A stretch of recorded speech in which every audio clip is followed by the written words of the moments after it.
तो गाई ये कहानी है एक हाई स्कूल स्टूडेंट साकामोटो की, जो अपने स्कूल का सबसे कूलेस्ट लड़का है। चाहे वो क्लासरूम ड्यूटीज परफॉर्म करना हो, खाना पीना हो, चलना बैठना या फिर पनिशमेंट लेना ही क्यों ना हो, वो अपना हर काम बहुत ही स्टाइलिशली करता है और स्कूल की सारी लड़कियां और लड़के साकामोटो के दीवाने हैं। लेकिन कुछ टीन मॉडल्स उससे बहुत जेलस होते हैं और उसे परेशान करने के लिए तरह तरह की टेक्निक्स अप्लाई करते रहते हैं। तो कहानी की शुरुआत में हम देखते हैं कि आकन, कंकन और मारियो नाम के 3 मॉडल्स हैं। ये तीनों साकामोटो से बहुत जेलस हैं और अब जेलसी की वजह से उसे ह्यूमिलिएट करना चाहते हैं। ये लोग क्लासरूम के डोर के ऊपर एक डस्टर फिट कर देते हैं। ऐसा इसलिए किया जाता है ताकि जब साकामोटो अंदर आए तो ये डस्टर उस पर गिरे। लेकिन जैसे ही साकामोटो अंदर आता है, वो उस डस्टर को बहुत ही स्टाइलिश मैनर में अपने ऊपर गिरने से पहले ही पकड़ लेता है। ये देखकर सारी लड़कियां उस पर फिदा हो जाती हैं। अब कुछ देर बाद साकामोटो टॉयलेट जाता है और उन तीनों में से एक उस पर पानी फेंक देता है। लेकिन जब साकामोटो कुछ देर बाद उस टॉयलेट से बाहर आता है तो वो तीनों देखते हैं कि उसके हाथ में एक अम्ब्रेला है, यानी कि उनका प्लान फिर से फेल हो गया है। अब ये लड़का वापस क्लासरूम में आता है और देखता है कि उसकी डेस्क वहाँ नहीं है। किसी ने उसकी डेस्क को विंडो से बाहर फेंक दिया है। कुछ लड़कियां उसे अपने साथ बैठने का ऑफर करती हैं, लेकिन हमारे साकामोटो का मोटो है कि वो 1 नंबर का सिग्मा बॉय है। तो वो लड़का बहुत ही स्टाइलिश मैनर में विंडो पर बैठ जाता है और बुक पढ़ने लगता है। ये देखकर तो टीचर भी बहुत इम्प्रेस हो जाते हैं और ये तीनों सैंपल्स अपना सर पकड़ लेते हैं कि भाई प्लान फिर से फेल हो गया है। ये सोच रहे हैं कि अब क्या करें। अब स्कूल खत्म होने के बाद वो तीनों एक साथ मिलते हैं और एक बहुत ही डेंजरस प्लान सोचते हैं, क्योंकि अभी तक उन्होंने जितने भी प्लान्स बनाए थे वो सब फेल हो रहे थे। और अब ये तीनों साकामोटो से झूठ बोलकर उसे साइंस प्रिपरेशन रूम में बुलाते हैं और साकामोटो उन पर ट्रस्ट करके उस रूम के अंदर चला जाता है और ये तीनों साकामोटो को पकड़कर उसे टाई अप कर देते हैं और फोटोज वगैरह लेने लगते हैं। लेकिन तभी उनके रूम में एक सिगरेट की वजह से आग लग जाती है। ये देखकर वो तीनों बहुत डर जाते हैं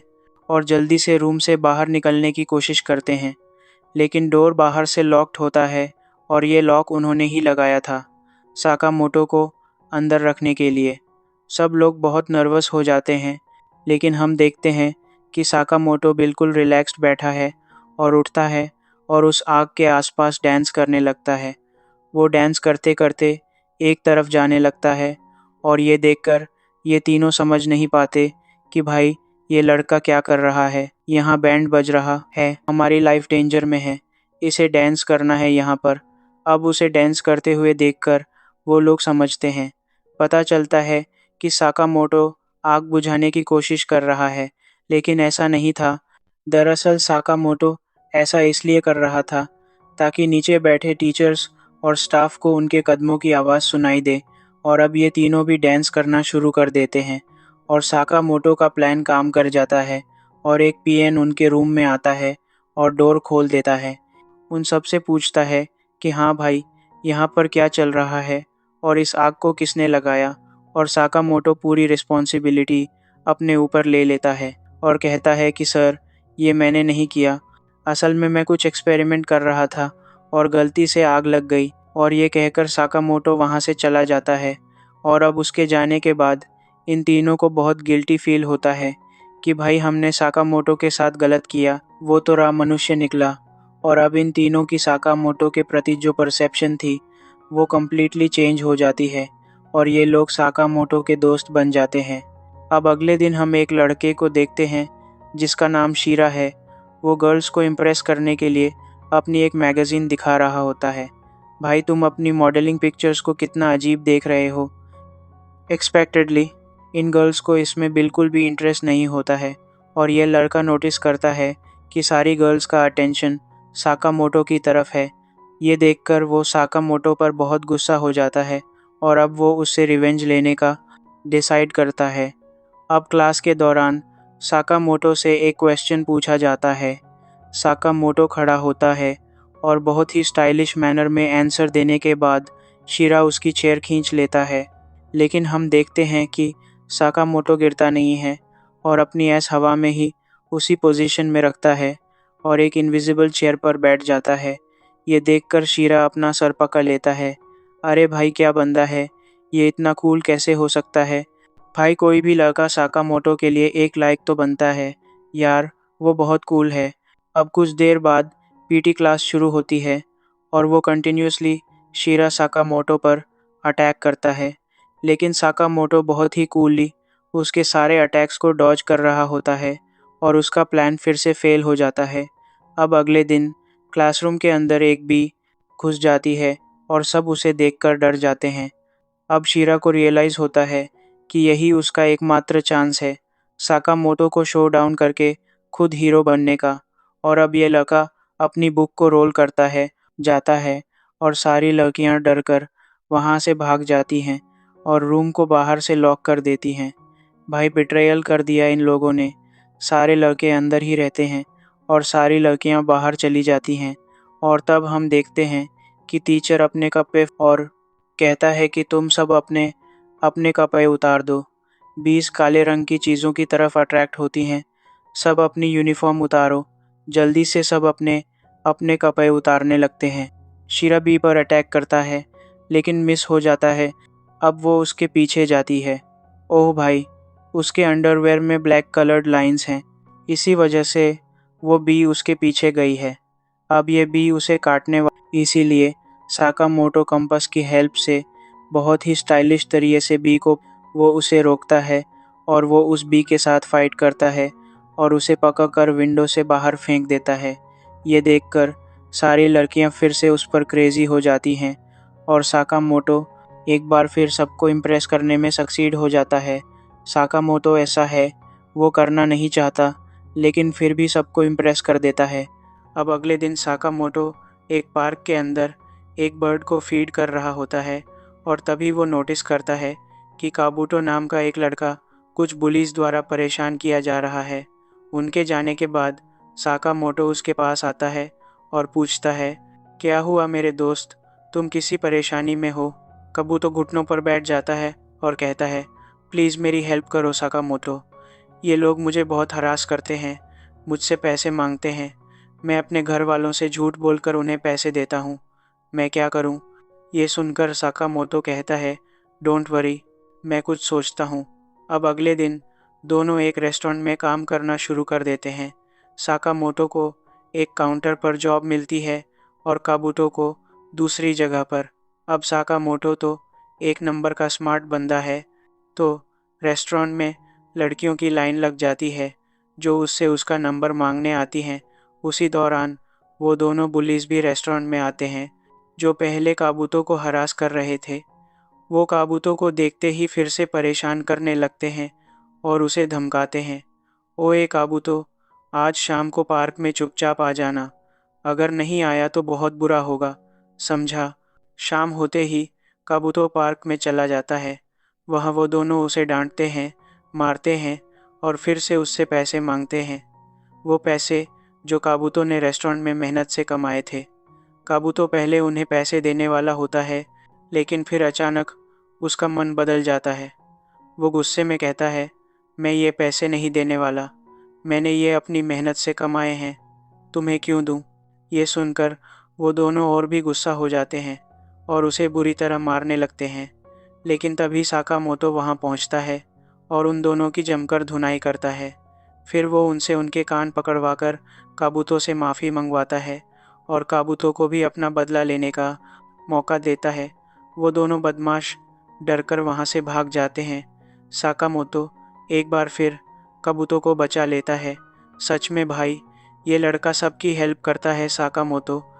तो अब अगले दिन साकामोटो की क्लास में हम देखते हैं कि एक गर्ल है जिसका नाम आइना है और ये गर्ल साकामोटो का अटेंशन पाना चाहती है, लेकिन साकामोटो एक नंबर का सिग्मा है, तो वो किसी भी गर्ल पर अटेंशन नहीं देता है और अपने ही काम से काम रखता है। ये गर्ल उसके पास जाती है और उसे डिसरप्ट करने की कोशिश करती है। वो एक चेयर लेकर उसके सामने बैठ जाती है, लेकिन साकामोटो अभी भी बस ब्लैक बोर्ड की तरफ देख रहा है।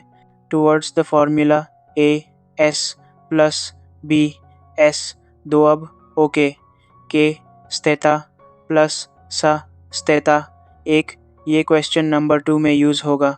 और अब ये देखकर वो गर्ल बहुत गुस्सा हो जाती है और डिसहार्टेंड हो जाती है और वहाँ से चली जाती है और जाते जाते कहती है कि ठीक है साकामोटो, मैं यहाँ से जा रही हूँ, तुम्हें मुझसे बात नहीं। जैसे ही ये गर्ल जाने लगती है तो साकामोटो बढ़ा होता है और आईना सोचती है कि हंस ट्रैप में आ गया। हाँ, उसे लगता है कि साकामोटो इससे बात करेगा, लेकिन साकामोटो विंडो के बाहर एक डॉग को देख रहा है और ये देखकर एइना को चक्कर आने लगते हैं और अब उसका दिल कंप्लीटली टूट चुका है। अब वो वॉशरूम में आती है और अपने माइंड में सोच रही है कि उसे साकामोटो से कैसे भी बात करनी होगी और तभी इस पुगालेट गर्ल को एक गेम के बारे में याद आता है जिसका नाम ताकोरी गेम है। तापोरी नहीं, ताकोरी। इस गेम में आपको अपना और अपने फ्रेंड्स का नेम लिखना होता है और उस पेपर पर एक कॉइन रखना होता है और तभी दो और गर्ल्स वहाँ पर आती हैं और ये गर्ल्स एक तरह से एनिमीज़ हैं, लेकिन फिर भी वो गेम खेलने के लिए एक्सेप्ट कर लेती हैं और अब वो तीनों ये गेम खेलना शुरू करती हैं और अपनी फिंगर्स उस पेपर पर रखती हैं और अब एंड में वो एक क्वेश्चन पूछती हैं कि साकामोटो आखिर किसे लाइक करता है। वो तीनों चाहती थी कि उनका नेम आए और वो आपस में लड़ने लगी, लेकिन अब अपने अपने नाम के ऊपर कॉइन लाने के प्रोसेस में वो कॉइन उछलकर गेम से बाहर चला जाता है। अब जो टाकोरी गेम है वो एक कार्ड गेम है और ऐसा माना जाता है कि अगर पेपर से कॉइन बाहर गिर जाए तो वो एक बैड लक हो जाता है और टाकोरी की स्पिरिट फ्री हो जाती है। और अब साकामोटो बहुत स्ट्रेंजली बिहेव करने लगता है। अरे, तुम कैसे हो? मैं टाकोरी हूँ, मुझे पहचानो, तुम मेरी मौत का तमाशा देखने आए हो। ये लड़का बहुत स्ट्रेंजली बिहेव करने लगता है और ऐसा लगता है कि टाकोरी की एक ईविल स्पिरिट है जो साकामोटो के अंदर आ चुकी है। वो तीनों बहुत डर जाते हैं और मिरर से प्रे करने लगते हैं कि प्लीज़ साकामोटो को टाकोरी से फ्री कर दो, लेकिन वो स्पिरिट कहती है कि नहीं, मैं ऐसा नहीं करने वाला। अगर तुम लोगों ने यहाँ पर 3 बेंचेस को एक के ऊपर एक रखकर 20 मीटर हाई टावर बनाया तो मैं इसकी बॉडी छोड़ दूंगा और अगर तुम ऐसा नहीं कर पाई तो साकामोटो हमेशा के लिए रिटायर होकर हिमालयस चला जाएगा और फिर तुम लोगों को। ये सुनकर वो तीनों डर जाते हैं कि उन्हें एक डोंकी से शादी करनी पड़ेगी और वो तीनों आपस में फियर्स एनिमीज़ हैं। और अब उन गर्ल्स में से एक कहती है कि उन्हें ये करना ही होगा वरना ये डोंकी हमेशा के लिए चला जाएगा। और अब ये तीनों 3 बेंचेस रखकर 20 मीटर हाई टावर बनाते हैं। एक बेंच उस गर्ल को लगने वाला होता है जब आईना वहाँ आती है और उस बेंच को हटाकर उसे बचा लेती है और वो तीनों अपना टास्क कंप्लीट कर लेती हैं। Let's complete it now.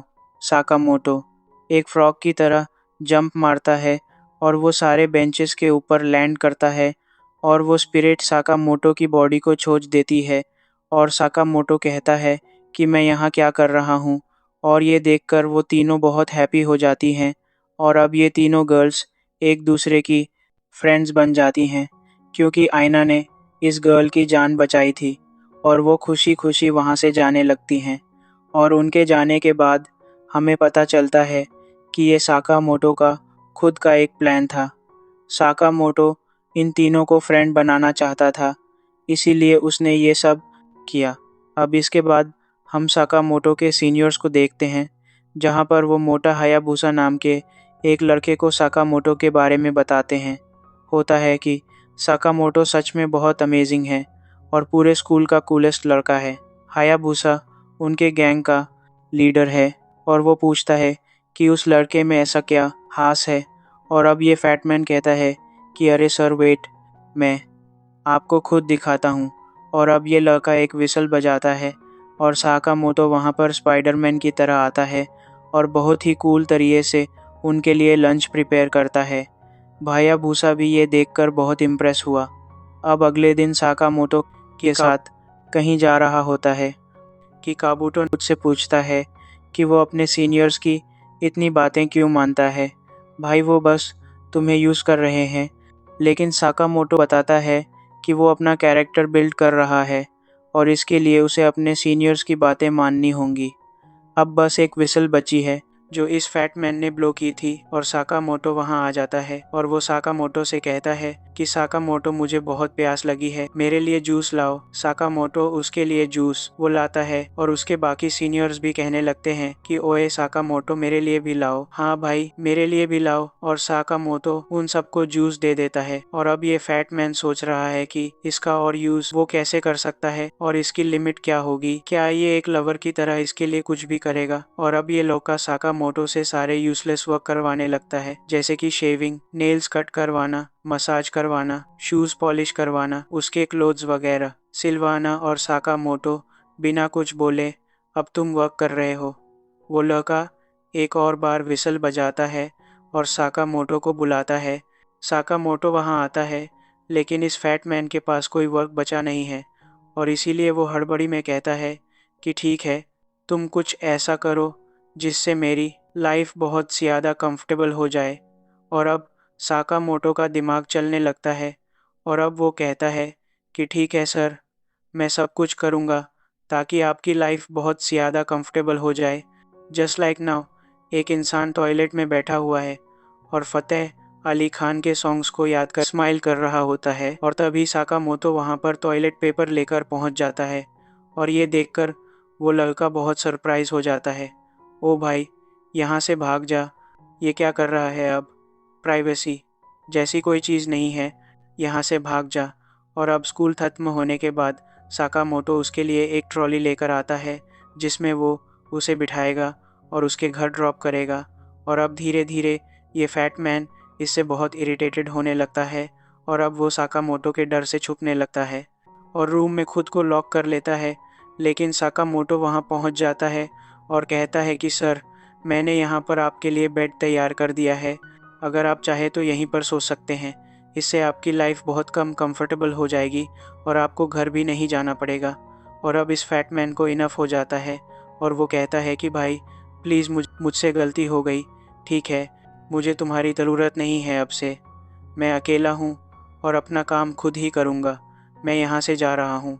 अगले दिन कैंटीन में सब लोग देखते हैं कि वो मोटा आदमी अपना खाना खुद ले रहा है, जबकि वो पहले कभी ऐसा नहीं करता था। वो हमेशा अपना सारा काम साकामोटो करवाता था। दूसरी तरफ साकामोटो काबूतो के साथ बैठकर नूडल्स खा रहा था। काबूतो ने उससे पूछा, अरे तुमने उस मोटे आदमी का काम क्यों नहीं किया? यार, मुझे जॉब से निकाल दिया गया, शायद मैंने अपना काम ठीक से नहीं किया था। वो बेचारा परेशान हो गया क्योंकि उसने तो अपना काम बहुत अच्छे से किया था।